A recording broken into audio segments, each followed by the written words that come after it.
हृदयाचा ठोका चुकवणारी आणि काळजाचा थरका बुडवणारी घटना घडली मुंबईच्या डोंबिवली या ठिकाणी. एका 5 वर्षीय मुलीचा मृत्यू झाला आणि तिचा बाप 2 दिवस स्मशानभूमीत बसून राहिला.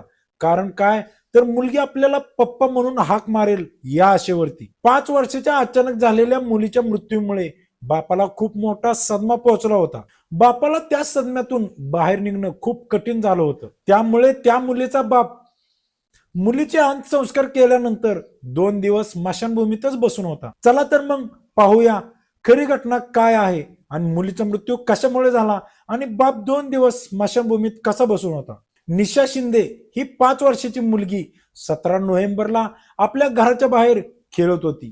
ती मित्रांसोबत खेळत असताना तिथे अचानक एक पिसाळलेलं कुत्रं आलं. त्या मुलीला काय माहित हे कुत्रं पिसाळलेलं होतं की कसलं होतं, पण ते कुत्र्याने त्या मुलीवरती हल्ला केला आणि त्या मुलीच्या गालावरती आणि खांद्यावरती त्या कुत्र्याने चावा घेतला. ते कुत्रे निशाला धरून ओढू लागले. अचानक झालेल्या हल्ल्यामुळे निशा पूर्ण घाबरलेली होती. ती आरडाओरडा करत होती, पण जवळ असणाऱ्या लोकांनी हा आवाज ऐकला आणि तिला सोडवण्यासाठी ते पुढे आले आणि त्या लोकांनी निशाला कुत्र्याच्या तावडीतून सोडवले. पण निशावरती त्या कुत्र्याने जबरदस्त हल्ला केला होता. गालाचं आणि खांद्याचा लचका तोडलेला असल्यामुळे निशा आरडाओरडा करत होती, किंचाळत होती. तिथे असणाऱ्या लोकांनी निशाला डोंबिवली येथे असणाऱ्या एका दवाखान्यामध्ये दाखल केले. कुत्रं चावलं असल्यामुळे तिला खूप मोठी इजा झाली होती. डॉक्टरांनी तिला ताबडतोब ऍडमिट करून घेतले आणि तिला लगेचच रेबीजचे इंजेक्शन दिले. डॉक्टरांनी निशाला रेबीजच्या प्रतिबंधक डोसचा पहिला डोस 17 नोव्हेंबरला दिला. त्यानंतर लगेचच 20 नोव्हेंबरला दुसरा डोस दिला आणि लगेचच त्यानंतर 24 नोव्हेंबरला तिसरा डोस दिला. सुरुवातीच्या या उपचारानंतर निशाची तब्येत चांगली झाली होती. ती आता ठणठणीत झाली होती. ती बोलू लागली होती, हसत खेळत होती. तिची प्रकृती सुधारल्यामुळे घरात चांगलं वातावरण निर्माण झालं होतं. सगळे खुश सुद्धा होते.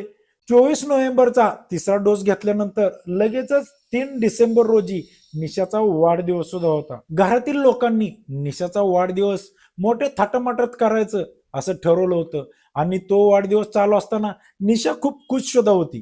घेत असलेल्या उपचाराने निशा बरी होत होती.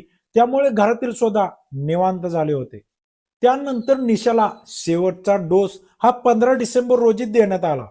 15 डिसेंबरला निशाने शेवटचा डोस घेतला. ती घरी आली. घरचं वातावरण एकदम आनंदमय झालं होतं. सगळ्यांना वाटलं निशा आता बरी झाली. सगळे आता आनंदात होते कारण तिचे उपचार पूर्ण झाले होते. पण अचानक निशाने घेतलेल्या शेवटच्या डोसानंतर तिची परिस्थिती खराब व्हायला चालू झाली होती. 16 डिसेंबर रोजी निशाला खूप ताप आला होता. ती खूप अस्वस्थ झाली होती. तिला पाण्याची भीती वाटू लागली. तिला डोकेदुखीचा त्रास सुद्धा चालू झाला. ती स्वतः आपलं डोकं बेडवरती आपटू लागली. जवळ येणाऱ्या लोकांचा चावा घेऊ लागली. अचानक झालेल्या ह्या बदलामुळे घरातील वातावरण पूर्णपणे बिघडून गेले. सगळ्यांना टेन्शन आले. सगळ्यांची डोकेदुखी वाढली आणि अचानक हे काय व्हायला लागले त्यामुळे सगळे घाबरून गेले होते. गेल्या महिन्याभरापासून रेबीजचे योग्य उपचार निशा घेत होती, तरी सुद्धा ह्या गोष्टी कशा होऊ लागल्या त्यामुळे घरचे खूप चिंतित होते. घरच्यांनी लगेचच वेळ न जाऊ देता निशाला आधी ज्या ठिकाणी उपचार चालू होते त्या दवाखान्यात लगेचच घेऊन गेले. पण तिथल्या डॉक्टरांनी निशाला होत असणारा त्रास पाहून लगेचच तिला मुंबईच्या कस्तुरबा हॉस्पिटलमध्ये दाखल करण्यासाठी सांगितले. डॉक्टरांनी दिलेल्या सल्ल्यानुसार निशाला लगेचच तिच्या घरच्यांनी मुंबईच्या कस्तुरबा हॉस्पिटलमध्ये दाखल सुद्धा केले. डॉक्टरांनी तिच्यावरती उपचार सुरू केले. निशाचं वागणं आणि तिला होत असणारा त्रास यावरून डॉक्टरांनी निशाला रेबीज झालाय असं सांगितलं.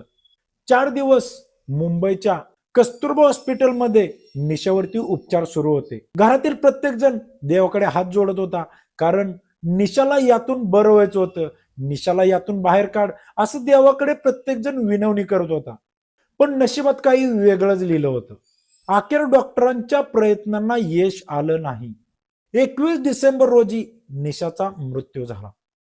नेहमी हसत खेळत असणाऱ्या आपल्या लहान मुलीच्या मृत्यूमुळे घरच्यांना धक्काच बसला होता. आपल्या मुलीवरती योग्य उपचार झाला नाही असे निशाचे मामा समाधान कदम यांचा ठणठणीत आरोप होता. मृत्यू होण्याच्या आदल्या रात्री निशाची परिस्थिती जरा बरी वाटत होती. तिने त्या रात्री डाळ भात सुद्धा खाल्ला होता. पण 21 तारखेला तिची ऑक्सिजन पातळी अचानक कमी झाली आणि तिला अस्वस्थ वाटू लागले आणि डॉक्टरांनी तिला मृत घोषित केलं. अशी बातमी तिच्या आईने माध्यमांशी बोलताना दिली.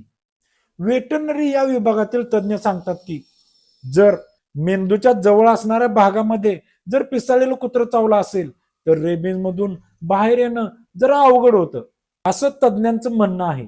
आपण घरी पाळत असणाऱ्या कुत्र्यांना सुद्धा योग्य लसीकरण देणं हे सुद्धा महत्वाचं आहे. पण निशाचा नक्की मृत्यू कशामुळे झाला, त्यामध्ये डॉक्टरांचा काय हलगर्जीपणा होता का, या गोष्टींची माहिती ते सध्या घेत आहेत. वैद्यकीय अहवाल आणि लसीकरणाचे रेकॉर्ड तपासल्यानंतर या प्रकरणाचा तपास केला जाईल असंही बोललं जात आहे. प्रशासनाचा अहवाल काय आहे या सगळ्या गोष्टीनंतर तिच्या सोबत नेमकं काय घडलं याचा तपास होणार आहे. दुसरीकडे रेबीजचे इंजेक्शन देऊन सुद्धा तिचा मृत्यू कसा काय झाला या गोष्टीने सर्वत्र हळहळ व्यक्त केली जात आहे. निशावरती अंत्यसंस्कार केल्यानंतर तिचे वडील एक कागदपत्रे घेऊन येतो म्हणून गेले. ते घरी 2 दिवस आलेच नाहीत. आधीच घरातील लहान मुलगी गेल्यानंतर आणि त्याच्यानंतर तिचे वडील 2 दिवस गायब असल्यामुळे घरात घबराटीचं वातावरण तयार झालं होतं. नातेवाईकांनी आणि घरातील लोकांनी निशाच्या वडिलांचा शोध घ्यायला सुरुवात केली. 2 दिवस शोधून शोधून पण ते सापडत नाहीत. म्हणून शेवटी ते स्मशानभूमीमध्ये पोहोचले आणि त्या ठिकाणी पाहतो तर काय, निशाचे वडील त्या ठिकाणी बसले होते. त्यांना आशा होती की आपली मुलगी आपल्याला हाक मारेल, आपण तिला मायेने जवळ घेऊ आणि तिला कुरवाळू, अशा आशेमध्ये ते 2 दिवस त्याच ठिकाणी बसून होते. नातेवाईकांनी निशेच्या वडिलांना कसं तरी समजावून घरी घेऊन आले, पण मुलीच्या जाण्याने त्यांना खूप मोठा धक्का बसला होता. हे या प्रकरणातून दिसून येत आहे. आता या सगळ्या प्रकरणामध्ये हॉस्पिटलने निशावरती केलेल्या उपचाराची तपासणी केल्यानंतरच खरं सत्य बाहेर पडणार आहे.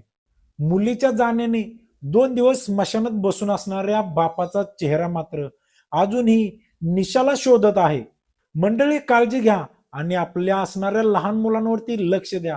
आजूबाजूला असणारे कुत्रे किंवा ते पिसाळलेले आहेत का या गोष्टींचा अंदाज घ्या, तरच मुलांना एकटे बाहेर सोडा.